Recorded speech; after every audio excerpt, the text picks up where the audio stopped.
السلام عليكم ورحمة الله وبركاته.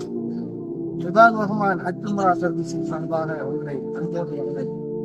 நம்ம வந்திருக்கிற இடம் எதுன்னு கேட்டானா, திரு தர்ஸ் நபிகள் நாயகம் ஸல்லல்லாஹு அலைஹி வஸல்லம் அவங்க இந்த கிணற்றுக்கு வந்து நீர் அருந்தக்கூடிய வளாகத்தினால இந்த தண்ணீர் மிகவும் மதுரமான ஒரு தண்ணீராக, மதீனாவில் எவ்வளவோ கிணறுகள் இருக்கிறது, ஆனால் அதெல்லாம் உப்பு தண்ணீராக இருக்கும். ஆனால் இந்த திரு தர்ஸ்ல வந்து நீங்க தண்ணி குடிச்சீங்கன்னா ஒரு மதுரமான தண்ணீராக இருக்கும். ஸல்லல்லாஹு அலைஹி வஸல்லம் அவங்க விரும்பி குடித்த ஒரு தண்ணீர். இந்த தண்ணீரை கொண்டுதான் நபிகள் நாயகம் ஸல்லல்லாஹு அலைஹி வஸல்லம் அவர்களுக்கு ஜனாசா குளிப்பாட்டப்பட்டதாக நாம் பார்க்கிறோம் வரலாற்றிலே.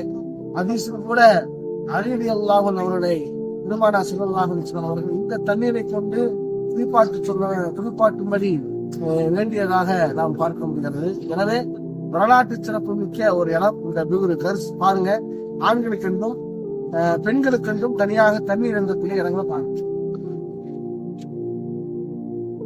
அந்த கிணறு தான் நபிகள் நாயகம் ஸல்லல்லாஹு அலைஹி வஸல்லம் அவங்க வாங்க பார்க்க.